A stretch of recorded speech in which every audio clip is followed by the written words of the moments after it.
कराने जाते हैं कोई बड़े मेजर ऑपरेशन के लिए, और ऑपरेशन थिएटर में जाने के बाद प्रक्रिया शुरू होने के पहले उसकी आंखें ढूंढती हैं कि कोई हिंदुस्तानी डॉक्टर है कि नहीं है।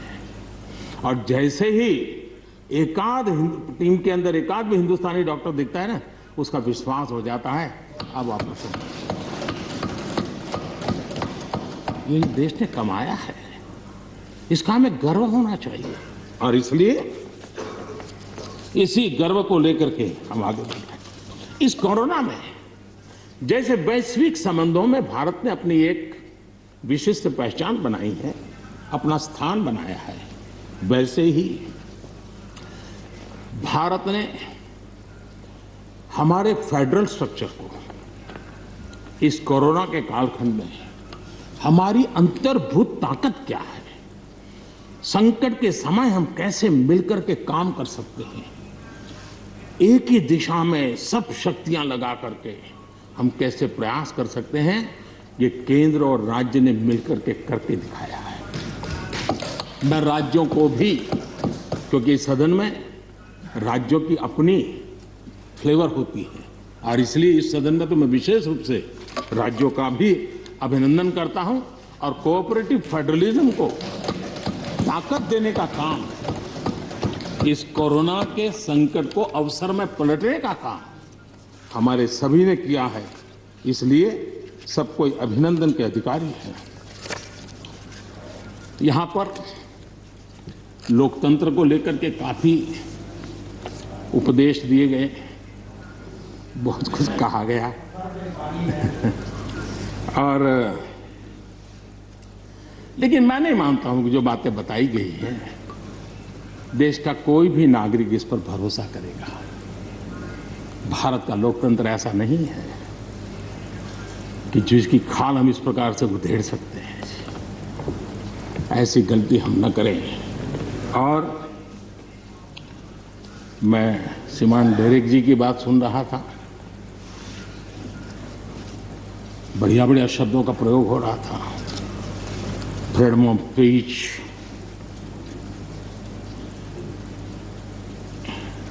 इंटिमिडेशन, हाउडिंग। जब शब्द सुन रहा था तो लग रहा था कि ये बंगाल की बात बता रहे हैं कि देश की बता रहे हैं।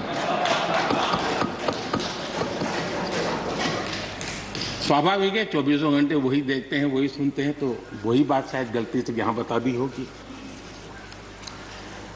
कांग्रेस के हमारे बाजवा साहब भी काफी अच्छा बता रहे थे इस बार, और इतना लंबा खींच करके बता रहे थे तो मुझे लग रहा था बस आप थोड़ी देर में ये इमरजेंसी तक पहुंच जाएंगे। मुझे लग रहा था थोड़ी देर में एक कदम बार बाकी है, वो 84 तक पहुंच जाएंगे, लेकिन वो वहां नहीं गए। खैर, कांग्रेस देश को बहुत निराश करती है, आपने भी निराश कर दिया।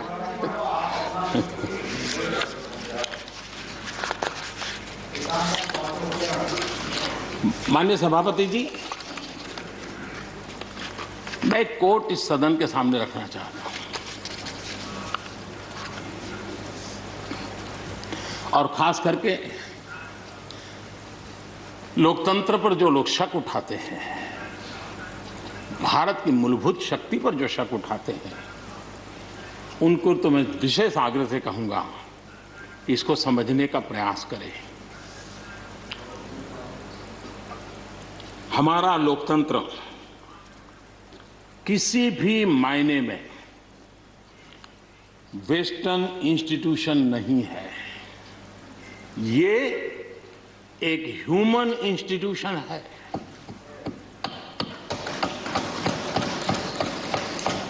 भारत का इतिहास लोकतांत्रिक संस्थानों के उदाहरणों से भरा पड़ा है। प्राचीन भारत में 81 गणतंत्रों का वर्णन हमें मिलता है।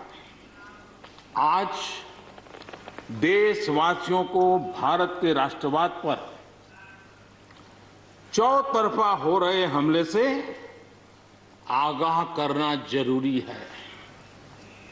भारत का राष्ट्रवाद ना तो संकीर्ण है, न स्वार्थी है और ना ही आक्रामक है।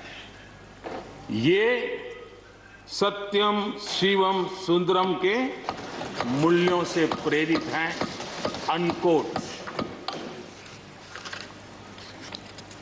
आदरणीय सभापति जी, ये कोटेशन आजाद हिंद फौज की प्रथम सरकार के प्रथम प्रधानमंत्री नेताजी सुभाष चंद्र बोस।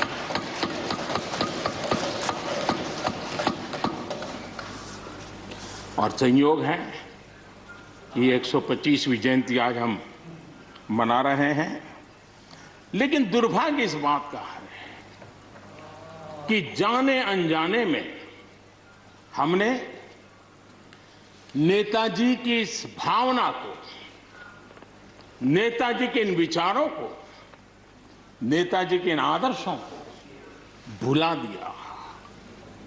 और उसका परिणाम है कि आज हमको कोसने लग गए।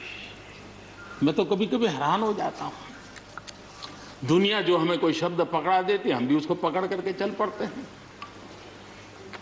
दुनिया की सबसे बड़ी डेमोक्रेसी, दुनिया की सबसे बड़ी डेमोक्रेसी, दुनिया की सबसे बड़ी डेमोक्रेसी सुनते हैं, हमको भी अच्छा लगता है। हाँ यार, भारत विश्व की सबसे बड़ा लोकतंत्र। लेकिन हमने अपने युवा पीढ़ी को ये सिखाया नहीं कि भारत ये मदर ऑफ डेमोक्रेसी है, ये लोकतंत्र की जननी है। हम सिर्फ बड़ा लोकतंत्र है ऐसा नहीं है, यह देश लोकतंत्र की जननी है। ये बात हमें हमारी आने वाली पीढ़ियों को सिखानी होगी और हमें गर्व से इस बात को बोलना होगा, क्योंकि हमारे पूर्वजों ने विरासत हमें दी है। भारत की शासन व्यवस्था डेमोक्रेटिक है। सिर्फ इसी वजह से हम लोकतांत्रिक देश नहीं है। भारत की संस्कृति, भारत के संस्कार, भारत की परंपरा, भारत का मन लोकतांत्रिक है और इसलिए हमारी व्यवस्था लोकतांत्रिक है। ये है इसलिए ये है ऐसा नहीं है, मूलतः हम लोकतांत्रिक हैं इसलिए ये है। और ये कसौटी भी हो चुकी है देश की। आपातकाल के उन दिनों को याद कीजिए, न्यायपालिका का हाल क्या था, मीडिया का क्या हाल था, शासन का क्या हाल था। सब कुछ